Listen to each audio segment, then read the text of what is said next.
Delicious, it's so real. No lies, just pure appeal.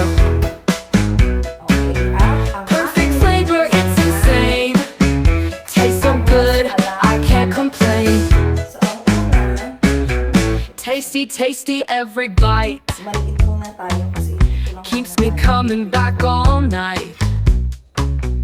Every dish, every plate So, ito na, nagpainit na tayo ng mantika. leaves me feeling just so Ilagay great. na natin yung ating bawang. Delicious, it's so real.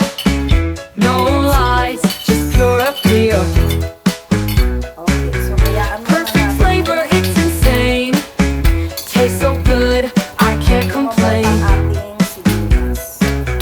Tasty, Then, ilagay na tasty, natin take yung a ating chance. giniling. Every 1 kilo to, giniling na beef.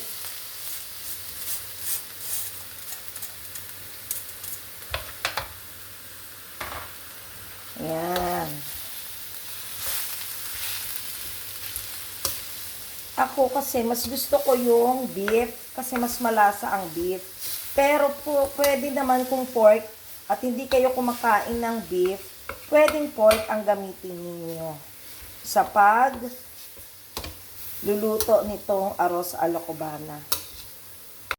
Okay, we put tomato paste.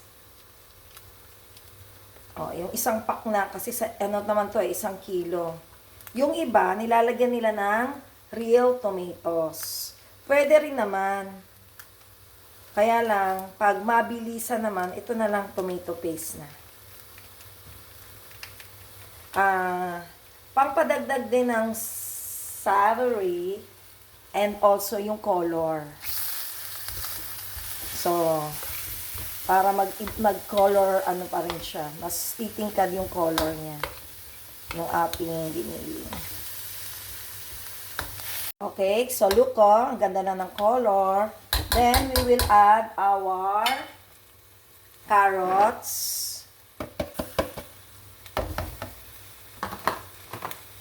Potato. Medyo malalaki yung hiwa ko sa dapat medyo maliliit. Red bell pepper and green bell pepper. Okay, so imimix lang natin yan.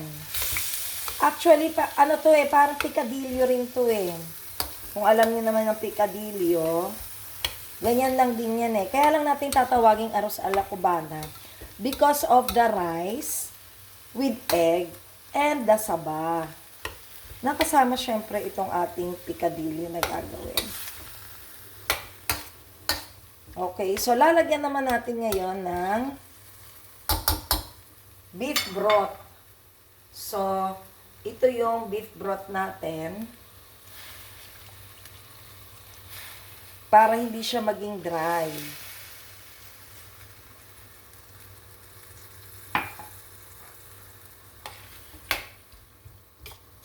So, tatakpan muna rin natin uli yan para lumambot naman yung ating carrots and potatoes.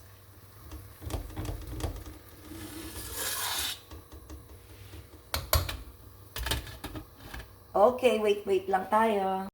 Ito ay optional, pero ako gusto ko lang maglagay ng kaunting pickle relish para mas malasa. Then, lalagyan din natin syempre ng paminta.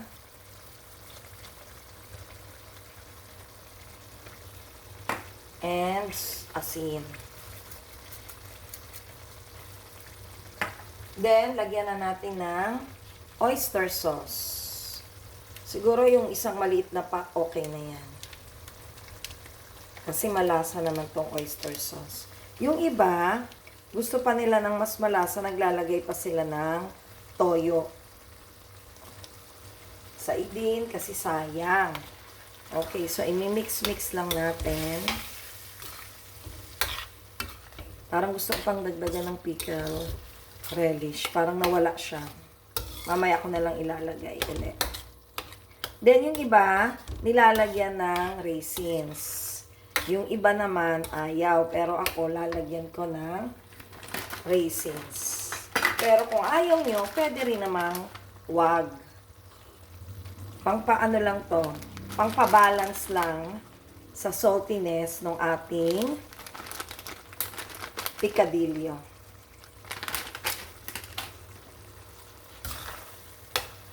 Ngayon, kung gusto nyo ng medyo maanghang, lagyan nyo na lang, hiwalay na lang. Huwag nyo nang isama sa dish para lahat makakakain. Kasi may iba ayaw naman ng anghang. Kaunti lang din yung nilagay kong raisins kasi parang yung aking daughter ay ayaw ng raisins. Okay, ano na to, no? Okay na to. Mamaya aayusin na lang natin. So, ngayon, pahid muna tayo ng mantika. At ilalagay na natin ang ating saba. So, magpiprito muna tayo ng saba. Naglagay ako ng asukal, pero yan ay optional kung gusto nyo pang lagyan or mismo yung tamis na lang ng saba. Pwede naman.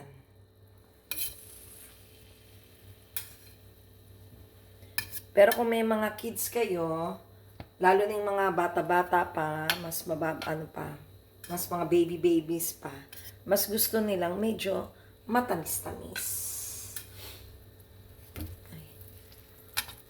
So, ito torch natin.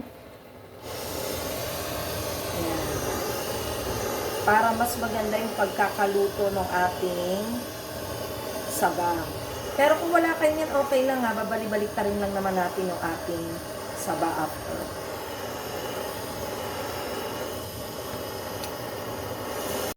So, tapos na tayo sa saba, tapos na tayo sa picadillo. Nag-fried rice na rin ako. Ayan. So, ipe-plating na natin para mas masarap kumain pag maganda ang plating. So, ayan. Then, lalagyan natin ng counting green. Uy. Then, lagyan na natin ng ating fried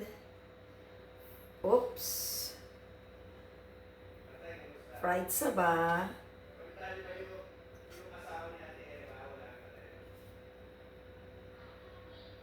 Yan. Ganda yan. Medyo may art. Kasi, ang hirap because of the sugary. Kasi yung sugar, medyo madikit sa tong. Kaya, yes! And then we will put the egg. Dito tayo. Dito tayo, Sally. Pakita natin. Dito. Lapit natin. Parang madilim, ano? Oops! Parang ang hirap niyang lagay ang egg nang hindi nasisira. Eto, nagpre-prepare na ako para mas maganda. Pagkakain na sila, ready na. Pakita mo, huwag ka masyadong malayo. Okay, ito na yung ating finished product. Dito, huwag ako. Ito ang finished product, hindi ako. Ito ang finished product ng ating arroz a la cubana o arroz cubana. Pag sinabi nating arroz, ibig sabihin rice. And then, ayan na, andito na yung picadillo. Masasabi lang natin siyang arroz a la cubana kapag may saba na, may itlog na, at saka may picadillo. So, you try it! And always remember, ito ang start natin for our New Year 2026. And always remember, happiness is joy. Bye-bye!